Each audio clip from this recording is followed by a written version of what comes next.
Saudara-saudara, sejak tayang perdana di kanal Nalar ini, hingga saat ini, saya menjadi, boleh dibilang, aktor utama. Saya bicara dalam berbagai sesi monolog dan menjadi host dalam Nalar Talks maupun Pojok Kebijakan.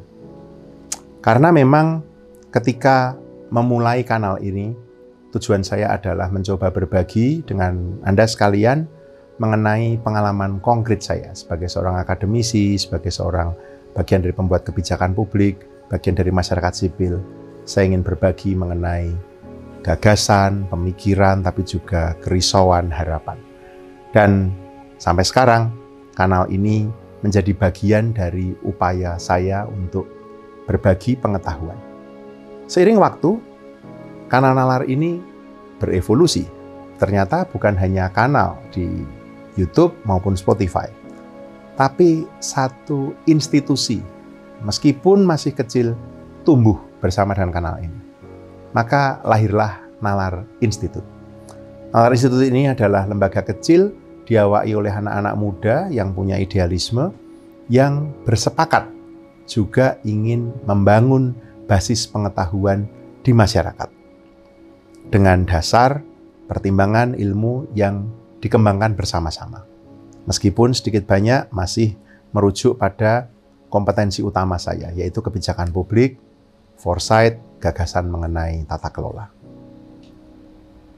Tapi dalam refleksi saya, di tahun 2024 ini saya merasa perlu penyegaran, perlu wajah baru, perlu pemikiran baru. Dan saya yakin Anda mungkin juga sudah mulai bosan melihat saya. Jadi saya perkenalkan dua sosok baru yang akan berganti-gantian dengan saya atau antara mereka sendiri mengawal kanal Nalar ini. Yang pertama adalah Rosa. Nama lengkapnya Claudia Rosari Dewi. Rosa ini Direktur Eksekutif di Nalar. Rosa mendalami ilmu perilaku.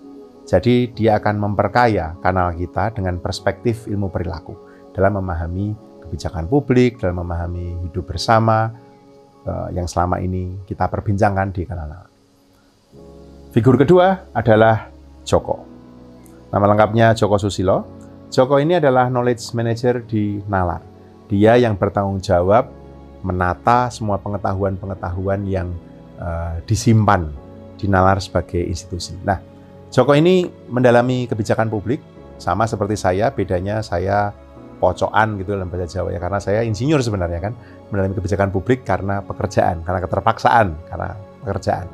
Joko mendalami kebijakan publik secara ilmu, jadi dia punya basis teoritik yang kuat mengenai kebijakan publik. Dia akan menjadi figur kedua bersama dengan Rosa, dan saya berganti-gantian mengawal kanal Nalar ini ke depan. Nah, tadi saya kenalkan Rosa dan Joko. Saya kenalkan Rosa duluan, tapi saya ingin memulai perbincangan dengan Joko. Joko, sekaligus sambil memperkenalkan diri. Saya tadi bilang, kamu mempelajari secara khusus kebijakan publik, nggak seperti saya yang belajar kebijakan publik ya karena memang terpaksa wong pekerjaannya itu. Nah, menurutmu Joko, mengapa tetap penting sih pemahaman mengenai kebijakan publik, khususnya siklus kebijakan publik? Karena menurut saya penting ya ke depan di kanal Nalar ini tetap menggunakan perspektif kebijakan publik untuk memahami dinamika yang ada di masyarakat kita. Gimana kamu mau menjelaskan kira-kira? Ya, terima kasih Pak Ian sudah diberikan kesempatan untuk berbagi warna ya tentang siklus kebijakan. Kalau kita berbicara tentang siklus kebijakan, kita sebenarnya bisa merefleksi dari kehidupan realitas kita masing-masing sih. Tentu teman-teman semua sahabat Nalar juga punya pengalaman hidup sebagai warga negara. Sebagai contoh misalkan, ketika saya dulu kecil, lahir di pedesaan, saya dulu selalu bertanya, kenapa ketika ada pertemuan desa itu tiba-tiba keputusannya ada ya gitu. Atau di sisi yang lain, saya melihat masyarakat desa itu sangat bekerja keras tuh, dari subuh sampai petang selalu ke lahan pertaniannya atau berdagang. Tetapi kehidupannya masih seperti itu saja gitu kan. Artinya ada sesuatu yang melampaui individual atau personal yang akhirnya mempengaruhi pola hidup atau cara kehidupan kita. Dan ternyata itu adalah kebijakan publik gitu. Di mana sebuah keputusan, kebijakan itu lahir dan itu berdampak ke kita sebagai warga negara. Nah, itu mungkin refleksi secara historisnya, secara personal, dan saya percaya teman-teman punya cerita itu. Itu masa kecilmu di mana coba? Oh, saya itu dari Gunung Kidul, Pak ya. Gunung Kidul. Iya, Gunung Kidul ya. Daerah dengan IPM yang terendah di DIY dan zona merah di Indonesia kemiskinannya gitu. Dan kamu mengalami itu sendiri. Mengalami bagaimana ujuk-ujuk tiba-tiba sesuatu terjadi begitu ya. Iya, realitas itu yang kemudian mendorong saya. Sepertinya saya perlu mendalami lebih jauh, dan tadi Mas Januar cerita akhirnya mengambil studi tentang manajemen kebijakan publik, khususnya konsentrasi kebijakan. Nah, di fase akademik inilah kemudian saya mulai mendalami siklus kebijakan. Nah, kalau berbicara tentang siklus kebijakan tentu banyak pendekatan, tapi kalau bisa kita ringkas, setidaknya siklus kebijakan itu dimulai dari pertama itu adalah identifikasi masalah. Apa yang kemudian saya refleksikan itu kan itu cara kita sebagai warga merasakan masalah di sekitar. Nah, setelah mengidentifikasi itu adalah formulasi atau penyusunan kebijakan. Setelah formulasi yaitu adopsi. Dari formulasi itu adopsi mana program kebijakan yang relevan untuk dijalankan. Dan pada pilihan itulah kemudian implementasi dilakukan. Dari implementasi kebijakan biasanya kita akan mengalami fase atau proses lanjutan monitoring ya. Monitoring karena kan yang sudah dilaksanakan perlu dicek. Ini benar tidak, tepat sasaran tidak kalau memberikan bansos itu kan. Nah, setelah di jangan-jangan bansosnya nggak dipakai untuk kepentingan sosial ya, tapi untuk politik publik, karena itu dana publik gitu kan. Ha. Nah, itu kan fase dari memonitoring, dan tentu kita sebagai warga negara juga terlibat untuk memonitoring. Dari monitoring itulah kemudian ada evaluasi. Biasanya di beberapa pendekatan di antara monitoring evaluasi itu ada pengendalian juga karena memastikan sesuai dengan track record. Atau di fase yang lain bagi para pihak yang di luar pelaksana kebijakan, misalkan di luar birokrasi, dia juga punya momentum atau siklus mengadvokasi gitu kan. Karena kan kita kan juga ditawarkan untuk berpartisipasi. Nah, setelah monitoring evaluasi tentu ada rekomendasi sebaiknya kebijakan lanjutan itu seperti apa, atau sering orang menyebutnya sebagai policy change itu untuk fase lanjutannya agar kebijakannya lebih baik. Nah, kurang lebih itu fasenya itu. Dan kalau secara refleksi dari konseptual itu kerap kali kita di Indonesia itu tiba-tiba kebijakan itu atau studi atau cara melihat itu langsung di level implementasi. Jadi kerap kali entah kita tidak tahu atau kita tidak dilibatkan di fase sebelumnya. Padahal fase perencanaan itu sangat penting, termasuk evaluasi untuk kedepannya. Kurang lebih itu kenapa kemudian siklus kebijakan sangat penting dan perlu kita pahami, bahkan untuk kita warga negara. Saya usul ya nanti. Kan di Nalar ini kita punya dua jenis tayangan. Ada yang sifatnya monolog gitu ya. Bukan kuliah, tapi berbagi pengetahuan, lebih sistematik gitu aja ya. Dan yang kedua adalah ketika kita punya tamu, ya kan, ada Nalar Talks, ada pojok kebijakan. Saya usul yang tadi kamu sampaikan Joko, dalam sesi monolog. Tentu dengan gaya yang berbeda, jangan kayak saya yang bosenin gitu ya, buat lebih fun gitu, dengan banyak gambar. Tapi saya kira penting bagi teman-teman yang menyimak Nalar untuk disegarkan kembali mengenai 8 tahap tadi, dari identifikasi, formulasi, adopsi, implementasi, monitoring, evaluasi, pengendalian, sampai ke rekomendasi. Gitu ya? Oke. Nah, Rosa. Masih ingat nggak, Ros? Kita nulis bareng di Tempo dan mendapatkan banyak reaksi positif. Karena, dan saya masih ingat, satu teman saya kontak saya, tumben Mas Yan nulis tentang kebijakan perspektifnya perilaku. Batin saya itu kan karena kamu, gitu kan? Nah, tapi menurut saya itu penting, Mas. Implementasi kebijakan dari penyusunan sampai monitoring sampai pelaksanaan itu kalau dipertajam dengan cara pandang menggunakan ilmu perilaku, ya kan? Saya masih ingat bagaimana dulu ilmu kebijakan itu mempengaruhi dan mengubah ilmu ekonomi. Sampai lahirlah behavioral economics. Yang intinya ternyata bahwa kegagalan pasar, market failure, itu nggak bisa dijelaskan hanya secara rasional. Dengan demand dan supply, itu nggak bisa. Ternyata yang paling mempengaruhi adalah perilaku manusia. Nah, ini diadopsi dalam bidang kebijakan. Joko juga perlu tahu ini kan, dan kita juga sudah mendiskusikan ini, bahwa ternyata keberhasilan kegagalan kebijakan yang selama ini orang melihat ada pada siklus kebijakannya, pada pembuat kebijakannya, pada proses, pada data. Ternyata ada satu faktor yang selama ini overlook gitu ya, nggak dilihat, nggak dilirik, yaitu perilaku. Nah, kamu rencananya gimana, Ros? Kamu akan menjadi figur baru di Nalar bersama dengan Joko, akan hosting orang, akan bicara di monolog. Gimana? Sambil kamu perkenalan diri dong, gimana kamu sampai masuk ke area perilaku ini? Oke, terima kasih Mas Januar. Background saya memang psikologi, S1 dan S2 saya mendalami psikologi, dan salah satu hal yang saya pelajari di psikologi adalah ilmu perilaku atau behavioral science. Nah, saya tertarik kalau tadi Joko bilang kenapa keputusan individu itu mempengaruhi semuanya. Karena memang di dalam ilmu psikologi yang namanya decision making, why people behave like that. Kenapa orang bisa mengambil keputusan dan berperilaku seperti itu. Sebetulnya itu ada aspek dari sisi psikologis dan ilmu perilakunya. Dan apa yang tadi maksudnya gimana? Memang maksudnya mengapa why people behave itu ya? Dari ilmu psikologi?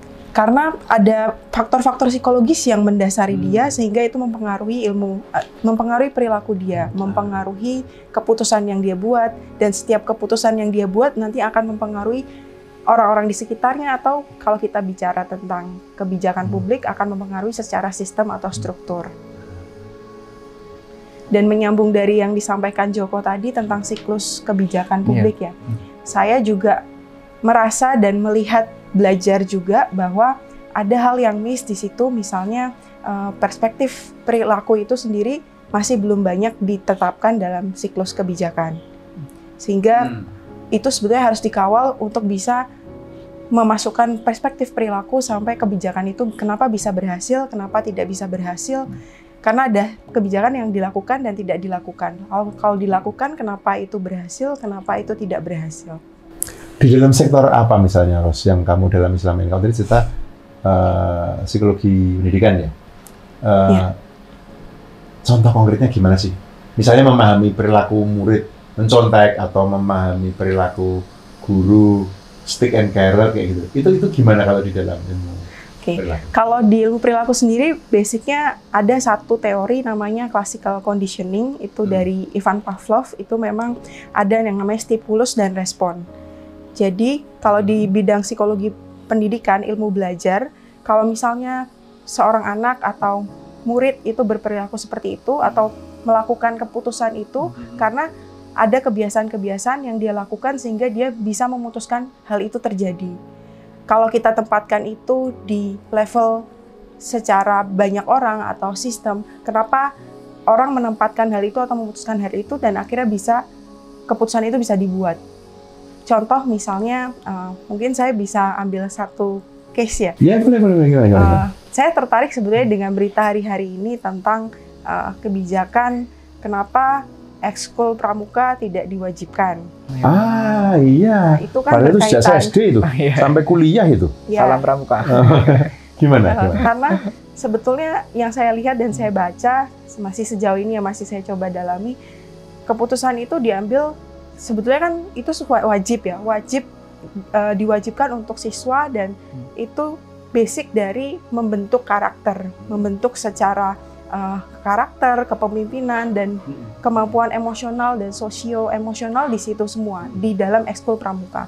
Dan itu basic fundamental pendidikan sebetulnya. Tetapi kemudian keputusan itu dibuat, atau kebijakan itu dibuat untuk tidak dilakukan lagi atau tidak diambil secara wajib lagi, tanpa mempertimbangkan, menurut saya tanpa mempertimbangkan elemen-elemen yang lain, misalnya bahwa anak-anak itu memang harus wajib untuk bisa memahami kegiatan itu sebagai bentuk karakter, pembentukan karakter.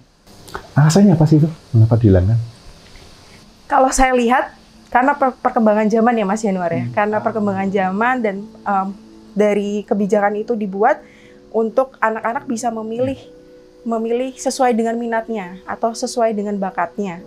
Jadi ada wacana yang dibuat bahwa anak-anak nggak harus belajar pramuka lagi, nggak harus untuk menjadi atau mendidik dirinya punya karakter yang khusus, nggak perlu mengambil ekskul pramuka itu menjadi ekskul yang wajib lagi, tapi bisa juga nggak ambil yang itu dan bisa mengambil yang lain karena ada minat dan ketertarikan yang lain. Nah, gimana ilmu perilaku menjelaskan itu menurutmu?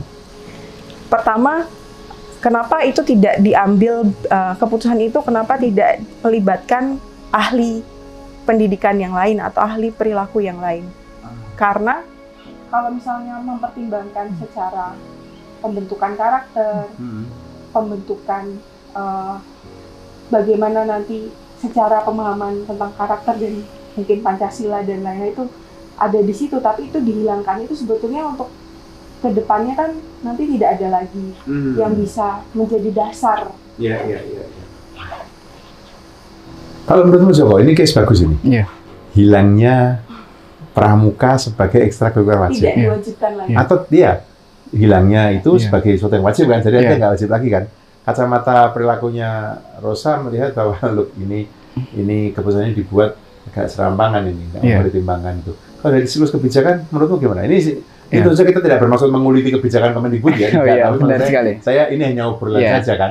Nah kalau misalnya kamu meng-host itu, Joko, gimana? Kamu melihat ekstrakurikuler pramuka tidak lagi wajib dari kacamata kebijakan? Nah, tadi benar yang dikatakan Rosa, kerap kali kalau kita di kebijakan publik itu dokumen sudah ada, naskah akademik sudah ada, regulasi sudah ada, lembaganya sudah didirikan. Tapi kenapa dalam satu misalkan produk kebijakan yang sama itu capaiannya berbeda-beda tiap institusi? Misalkan kalau di kementerian lembaga, satu kementerian antar direktorat berbeda. Atau di Kabupaten A, misalkan satu kebijakan itu menjadi best practice di Kabupaten A, tapi ketika diterapkan di Kabupaten B, itu gagal. Padahal sama persis, tinggal memakai gitu kan. Nah, tadi benar dikatakan Rosa, ternyata manusia itu mempengaruhi para implementornya gitu. Atau penerima programnya itu dia merespon misalkan di daerah perkotaan, kelompok terdidik, misalkan isu-isu pemilu nih. Bansos itu bagi kelompok menengah kota yang teredukasi, itu tuh tidak mendidik gitu.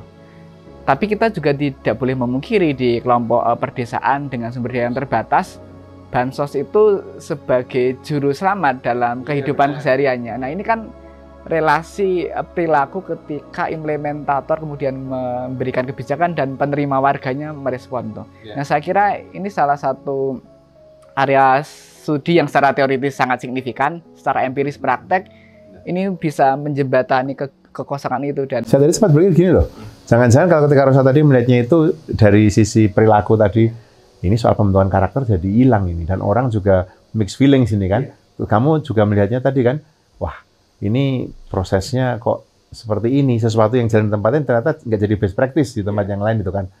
Saya sempat kepikir gini, wah ini jangan-jangan pembuatan kebijakan itu sudah dikomunikasikan pada publik belum sih? Ada komunikasi publiknya nggak sih? Kok tiba-tiba diumumkan begitu gitu kan? Nah,